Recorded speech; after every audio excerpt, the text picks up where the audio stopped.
Hi, everyone. Welcome to the Aorta Symposium podcast in Brazil. I'm Laura Hawkins. I manage the Cook Medical's endovascular planning service for the Americas, which is one of 3 teams globally. And we collaborate with physicians around the world to configure patient-specific endovascular solutions for aortic repair. Today, I have the honor of being joined by Dr. Gustavo Oderich, a distinguished figure in the field of vascular surgery. Thank you for joining me, Dr. Oderich. Laura, thank you. It's our pleasure to be here and participate on this podcast. Thank you. Gustavo, you have edited a wonderful book on endovascular surgery. And in this book, you tell about the history of branch and fenestrated solutions and how it began for aortic repair. Can you outline what sparked this treatment and who the pioneers were in this technology?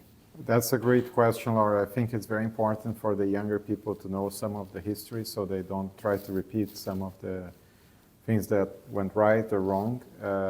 This really all started in the mid to late 1990s with a huge participation of a number of physicians from all over the world, but strong participation from physicians in the west side of Australia. At the time, of course, Dr. John Anderson, who, for those who didn't know, was a highly skilled vascular surgeon, worked closely with Michael Lawrence Brown and David Hartley. And along that, more physicians, Krasi Ivansev, I consider Krasi Ivansev like the Yoda of vascular surgery because he trained all this league of top-notch vascular surgeons like Tim Shooter, also influenced by him and Roy Greenberg. Together is where it started a conversation on how we can expand the indications of endovascular repair beyond the traditional infrarenal repair. The idea initially was to get closer to the renal arteries, and that's where the concept of creating fenestrations started. And it was really the late 1998-99 that John Anderson performed the first fenestrated case. I would say using technology aligned by industry, because in fact there was an interventional radiology group in Seoul in 1996 who did reported another fenestrated case.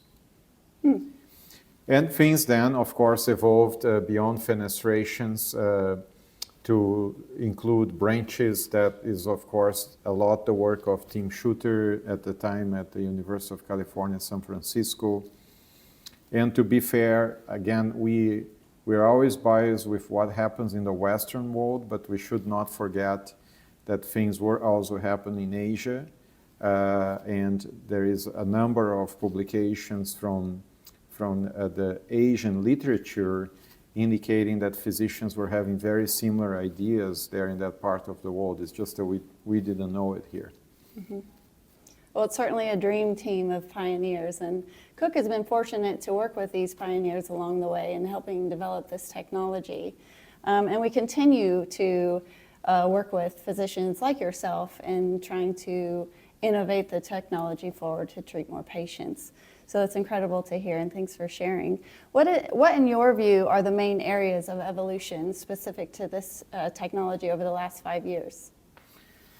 I would say, and maybe I go a little beyond 5 years, everything has changed 180 degrees from the time I was trained. I like to say I was trained to be an open surgeon, not an endovascular surgeon. I was really awakened by this revolution after I worked with Roy Greenberg at the Cleveland Clinic. But if I pause to think about how things were done around the mid-2000s to how are done now, everything changed, and for the better.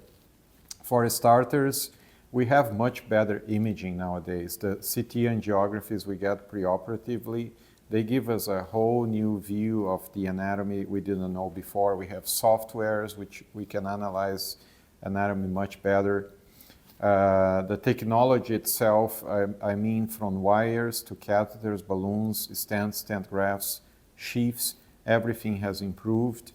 Nowadays, we are to the point we have much lower profile stents, very flexible, steerable sheaths, which we didn't have before. And then with the large diameter stent grafts, technology evolved greatly with the advent of lower profile devices, better delivery systems, preloaded systems, etc., which render these procedures much more intuitive for the physician and safer for the patient. Thanks for sharing. As you know, Cook's planning team supports planning and sizing patient-specific devices, and you mentioned better imaging, advancements in this technology. So with that, how has your planning and sizing changed over the years? And how are you approaching it today? First, I would say, Laura, that this is a major asset for Cook and for the physicians to leverage, because those that want to be involved in caring for these patients, they need to understand the operation starts before the actual surgical act, and that is planning.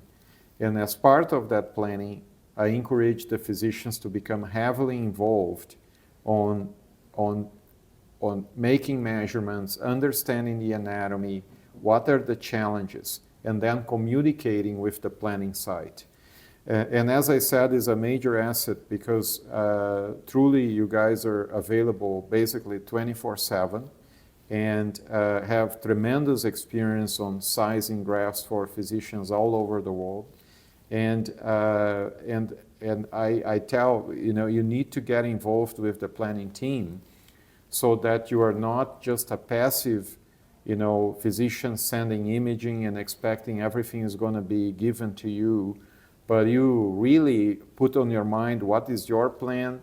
You have the planning team, see what they think, you exchange ideas, and leverage all the experience. I mean, you guys are planning cases. I mean, you tell me how many cases you guys plan a day in the 3 sites.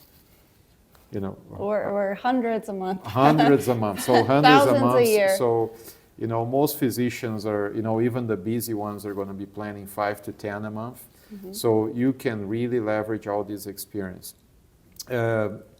And again, how did that change? The planning changed. Why?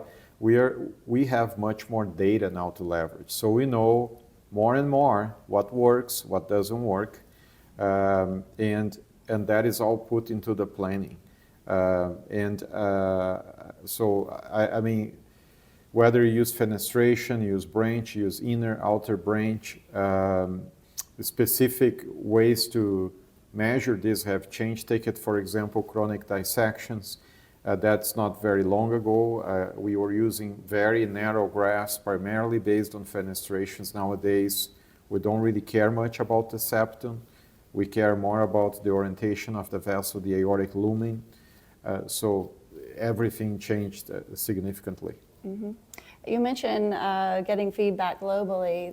This is how even our planning evolves, because as a global team, we do get feedback from physicians all over the world, and we adopt this into our practice and have these collaborative conversations going forward. So I appreciate the positive feedback. If we could pivot, what has been the role of physicians in the States collaborating in this ever-evolving practice? That is a very important topic. I have sat in a number of clinical guidelines. So pretty much the way it works when we make recommendations, we look at the data. And it's interesting to say that even 2 years ago, not very long ago, when we were sitting with the American Heart Association, we realized the level of data for endovascular thoracoabdominal repair was quite poor.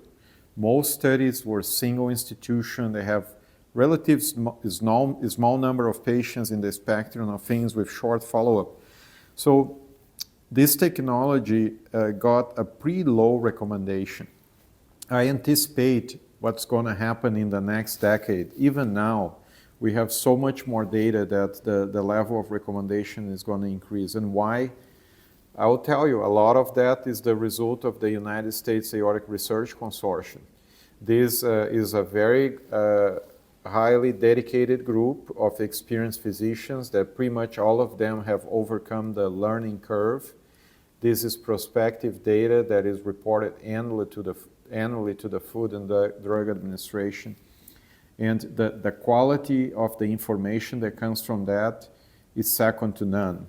We've learned many things from this large data set about durability of fenestrations and branches, medical therapy, the behavior of chronic dissections, effect of age, sex, etc. on outcomes. And all this data, again, was not available 2 years ago. So it's just coming to fruition now. And again, this, we have to say, in part, is because of collaboration with Cook Medical, who really pioneered these devices and understood the importance of data and feedback from the physicians from the beginning. Mm-hmm.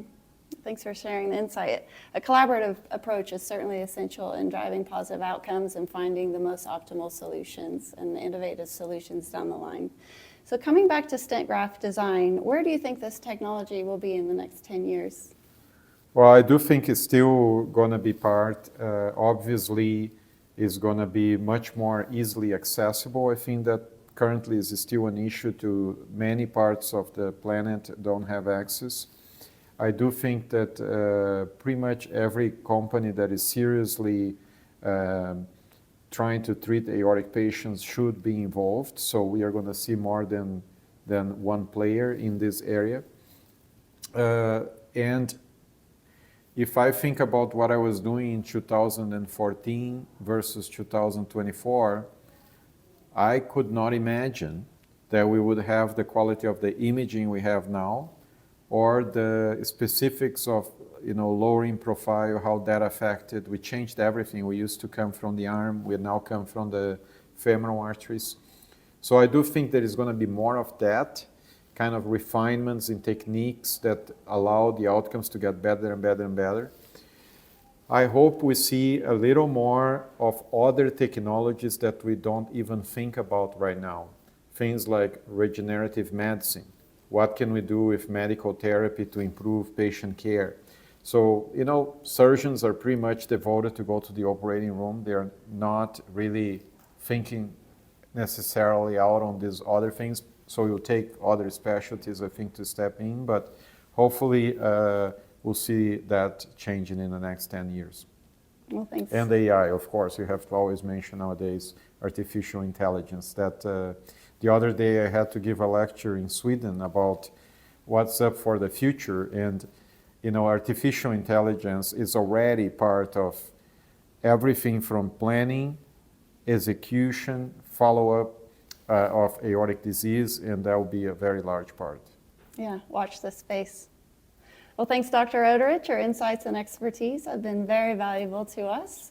Thanks for joining. It's been a pleasure. And that concludes our podcast. Thank you, Laura. And again, I thank you very much to Cook Medical for all the support of the aorta meeting. This was a big success. And next year, we're going to be in Rio de Janeiro, and we are counting on having you all there with us, celebrating aortic disease. Look forward to it. Thank you.